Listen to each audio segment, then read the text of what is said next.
"You're coming with me," he said after seeing the fat woman beaten by her in-laws for birthing 6 girls. The boot connected with Clara's ribs for the 3rd time. She curled tighter on the kitchen floor, arms wrapped around her swollen belly, tasting blood where her teeth had cut her lip. Her mother-in-law, Martha, pulled back for another kick. Worthless cow. 6 girls and still no son. Clara's husband leaned against the doorframe, arms crossed, watching like he was observing livestock.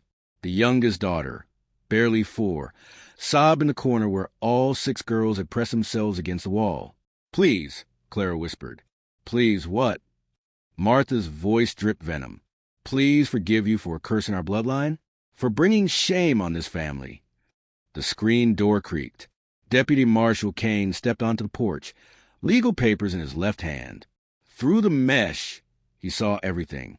Martha's boot raised again. Clara's daughter's crying. The husband's indifferent stare. Kane's right hand moved to his gun. "What's going on here?"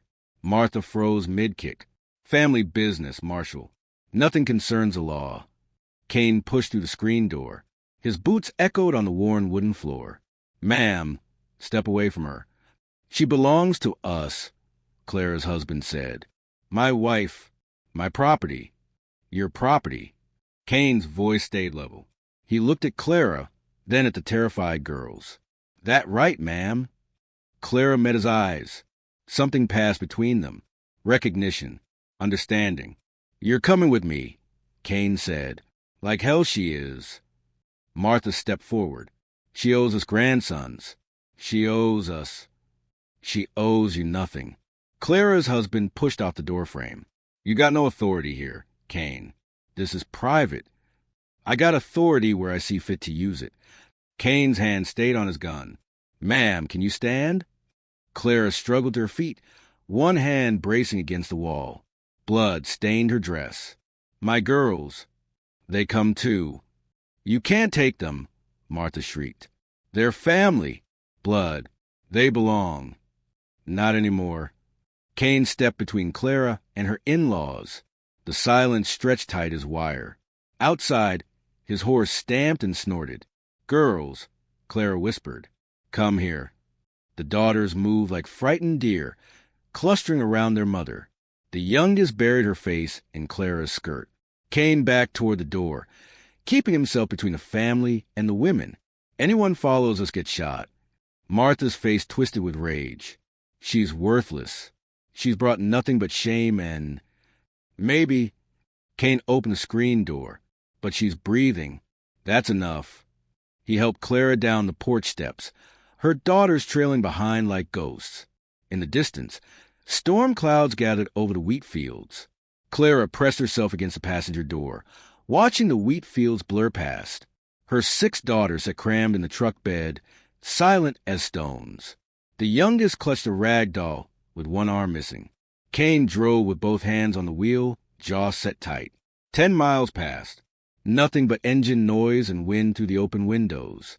"You taking me to jail?" Clara finally asked. Kane glanced at her. "No." "Where then?" "Taking you home." Clara touched her swollen cheek. Her fingers came away bloody. "I don't have one." "You do now." The truck hit a pothole. In the back, the girls bounced but stayed quiet. They'd learned silence the hard way. "Why?" Clara asked. Kane was quiet for a long moment. "Had a wife once. Daughter, too." Clara waited. Fever took them 3 years back. His voice stayed flat. "Nothing I could do. Just watch them die." "I'm sorry. Got a ranch 40 miles north. Good water. Safe." Clara's hand shook as she pulled down the sun visor, checking her face in the mirror. Her left eye was swelling shut. Blood crusted her nose. "What's in it for you?" she asked. "Maybe nothing. Maybe everything." In the truck bed, the youngest daughter leaned forward, pressing her face to the rear window. "Mama?" Clara turned. "What, baby?" "Are we safe now?" Clara opened her mouth, then closed it. She didn't know how to answer. Safe was a word she'd forgotten the meaning of. Kane's eyes found hers in the rearview mirror. His voice cut through her doubt. "Yes." The little girl smiled for the first time in months. Clara felt something crack open in her chest. Not breaking. Opening. How far? She asked Kane. 20 more miles. Clara nodded and turned back to window. Behind them, dust rose from the road like smoke signals. Ahead, storm clouds gathered over distant mountains. She closed her eyes and let herself believe, just for these 20 miles, that safety might be real. The truck rolled on through the dying light. The ranch house felt heavy with memory. Clara noticed a woman's dresses, still hanging in the bedroom closet, a silver hairbrush on the dresser, wedding photograph on the nightstand. She said nothing. Kane carried sleeping bags to the living room for her daughters. "You take the bedroom," he said. "I can't. It's hers." She wouldn't mind. That night, Clara lay awake listening to the house settle. Her daughters sprawled across the living room floor, breathing deep and even. Safe sleep. She hadn't heard that sound in years. Footsteps echoed upstairs. Soft, measured, a woman humming something low and sweet. Clara sat up. The humming stopped. She found Kane on the front porch at midnight, bottle of whiskey in his lap. He didn't look surprised to see her. "She's still here," Clara said. Kane took a drink. "Good. Good. Means she approves of you." Clara settled into the chair beside him. The night air carried the scent of sage and distant rain. "You hear her, too?" "Every night for 3 years." They sat in silence. Finally, Clara spoke. "I had boys first. 3 of them." Kane waited. All died before their first birthday. Fever. Stillborn. One just stopped breathing. Her voice stayed steady. "That's when the in-laws started calling me cursed. Said my womb was poison. That's not true. Felt true. Every dead baby felt like proof." Kane poured whiskey into a second glass, handed it to her. "When the girls started coming, they got angrier. Said I was doing it on purpose. Killing the boys, keeping the girls." Clara sipped the whiskey. It burned. Shame became truth. Truth became violence. And violence became normal. "Yeah." Kane stared out at the dark fields. "I couldn't save them. My wife, my daughter, sat by their beds for weeks. Prayed, begged. Nothing worked. That's not your fault." "Feels like it." Upstairs, the humming started again. Gentle, approving. "She forgives you," Clara said. Kane nodded. "Some ghosts help, some haunt." "Which kind am I carrying?" Kane studied her face in the moonlight. "Don't know yet, but you're here. That's something." The humming faded. Clara's daughters shifted in their sleep, safe and dreaming. For the first time in years, Clara felt something like peace settling in her chest. "Thank you," she whispered. Kane raised his glass. "Thank her." The dust cloud appeared at noon. 3 men in a pickup truck, moving fast down the dirt road. Kane set down his coffee and reached for his rifle. Sheriff Dalton stepped out first, badge glinting in the sun.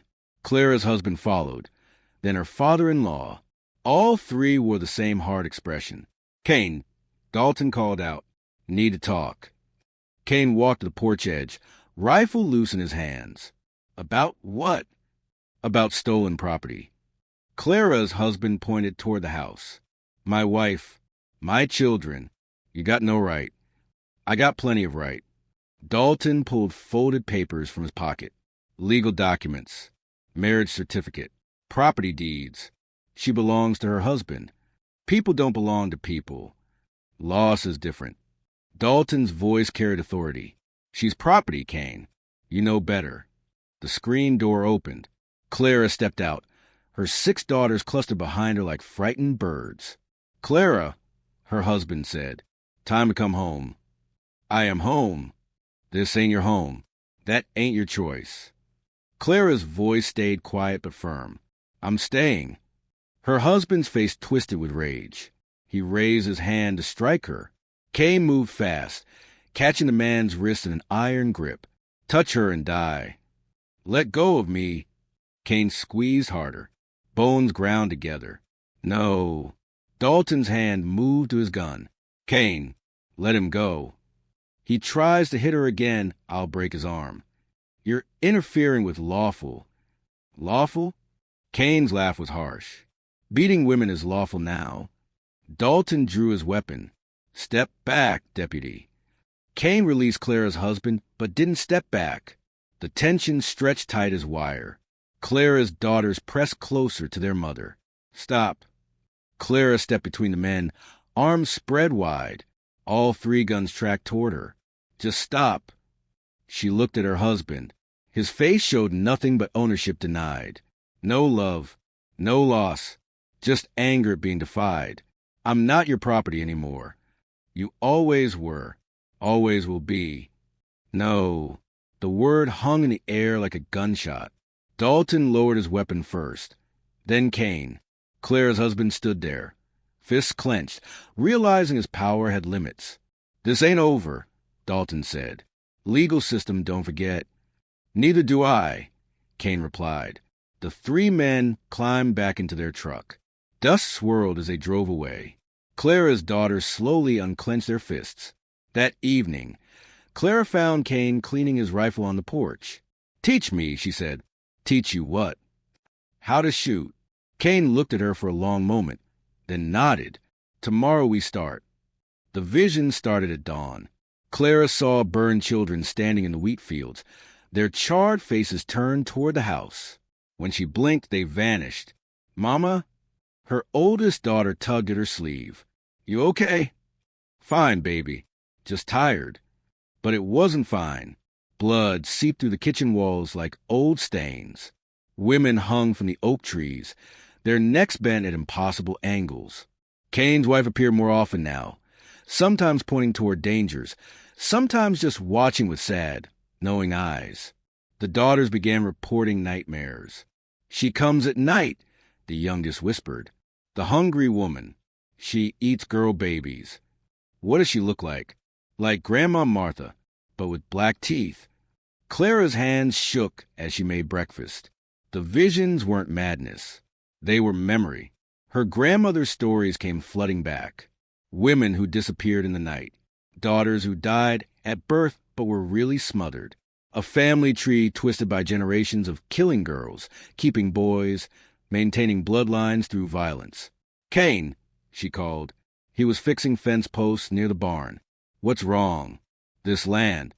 What happened here before you? Kane straightened, hammer in his hand. Old homestead. Family named Morrison. All died in a fire. All of them. Just the women. Men survived. Clara felt ice in her veins. When? 50 years back. Maybe more. The hungry woman wasn't Martha. It was older, deeper. This ranch sat on killing ground, soaked with the blood of murdered daughters. That night, pain ripped through Clara's belly. She doubled over her, gasping. What is it? Kane rushed to her side. I don't know. I can't be. The pain came again, sharper. Oh, God. Her water broke on the kitchen floor. Kane's eyes went wide. You're pregnant. I didn't know. I thought the stress. Around them, the house erupted in supernatural chaos. Doors slammed. Windows shattered. The temperature plummeted. Kane's wife materialized, pointing urgently toward the bedroom. Move, Kane ordered. He half-carried Clara to the bed as ghostly women filled the house. Some screamed. Some wept. Some stood guard. Clara's daughters huddled together, wide-eyed but strangely calm, as if the spirits protected them. Push, Kane commanded. Clara gripped the sheets, bearing down. The baby came fast, slippery and screaming. Kane caught her, cleared her airway. A girl, he whispered. The supernatural chaos stopped instantly. Silence fell like a curtain. Kane's wife smiled and faded. The other spirits retreated into shadow. Clara held her daughter, tears streaming. She's beautiful. She's alive. In the distance, engines roared. Headlights cut through the darkness. Multiple vehicles approaching fast. Kane grabbed his rifle. They're back. Clara looked down at her newborn daughter, then at her 6 older girls. How many? Too many. The baby opened her eyes. They were pale blue like winter sky, like freedom. Then we fight. Dawn broke gray and violent. 8 men surrounded the house, rifles aimed at every window. Sheriff Dalton stood behind his truck, megaphone in hand. "Clara, come out with the baby." Kane crouched by the front window, rifle ready. Clara lay in the bedroom, newborn daughter in her arms, a pistol on the nightstand. Her 6 older daughters had disappeared into root cellar hours ago. "You got no right." Kane shouted back. Clara's father-in-law stepped forward. "That baby belongs to our family line. You're harboring stolen property. Try and take her." The first shot shattered the kitchen window. Kane returned fire, his bullet punching through the truck's windshield. The siege had begun. Gunfire erupted from all sides. Bullets splintered wood, shattered glass, filled the air with smoke and fury. Kane moved between windows, picking targets, forcing the attackers to keep their distance. Then the temperature dropped 20 degrees in an instant. Clara's grandmother materialized in the bedroom doorway, translucent but fierce. Behind her came others, dozens of women, all bearing the marks of violent death, strangled, beaten, shot, burned, an army of the murdered. "Jesus Christ!" one of the attackers screamed. "What the hell is that?" The ghostly women poured through the walls, surrounding the house. Their presence sent primal terror through the living men. Some dropped their weapons and ran. Clara's husband tried climbing through the back window. A phantom woman grabbed him, her spectral hands closing around his throat. He fell backward, neck snapping against the window frame. "Dalton's moving." Kane called. The sheriff sprinted toward the front door. Kane's rifle cracked. Dalton spun and dropped, blood spreading across his chest. The father-in-law charged the bedroom window, firing wildly. His bullet caught Kane in the shoulder, spinning him around. Clara raised her pistol with steady hands. The old man's eyes went wide. "You wouldn't." Clara's shot took him center mass. He staggered backward, rifle falling from nerveless fingers. "For every daughter you killed," she whispered. He collapsed in the dirt, blood frothing from his lips. Around the house, the surviving attackers fled into dawn, terrified by things they couldn't understand. The ghostly women began to fade. Clara's grandmother lingered longest, smiling at the newborn baby before dissolving into morning light. Kane clutched his wounded shoulder, breathing hard. "It's over." Clara held her daughter close, looking out at the scattered bodies of their enemies. "No, it's just beginning." The baby opened her eyes and gurgled softly, unafraid of the blood and smoke that marked her first day of freedom. 3 months later, Clara wrapped fresh bandages around Kane's shoulder. The bullet wound had healed clean, but he still favored his left arm. Through the kitchen window, 7 daughters played in the yard. 6 who'd inherited fear, 1 born into freedom. "How's it feel?" Clara asked. "Better. Still stiff in the mornings." The house felt different now. Lighter. Kane's wife appeared occasionally, always peaceful, always approving. The other spirits had faded with the violence, their purpose fulfilled. Clara had taken Kane's name not through marriage but through choice. Partners in survival, not property arrangements. She kept the ranch books balanced while he tended livestock. 2 damaged people building something new from broken pieces. Sheriff Martinez stopped by yesterday. Kane said, "What did she want?" "Monthly check-in. Same as always." The new sheriff was a woman from the state capital, appointed after Dalton's death. She understood what had happened here, without needing explanations. Clara kept the rifle by the door, but rarely thought about using it anymore. Safety felt real now, not borrowed. At sunset, they sat on the porch watching fireflies dance between the wheat stalks. The girls chased after them, laughing, their voices carrying across the fields like music. The baby slept in Clara's arms, peaceful and unafraid. "Think they'll grow up different?" Clara asked. Kane watched his daughters, their daughters, running wild and free under the darkening sky. The oldest taught the youngest how to cup fireflies without hurting them. No fear in their movements. No shame in their laughter. Already are. Clara nodded, rocking the baby gently. In the distance, thunder rumbled over the mountains, promising rain for tomorrow's crops. The girls kept running, kept laughing, kept living like children should. For the first time in her life, Clara understood what home meant. Not walls or deeds or legal papers. Just this: chosen family, honest work, sleep without nightmares. The fireflies blinked like stars falling to earth, and the daughters chased them fearlessly into the gathering dark.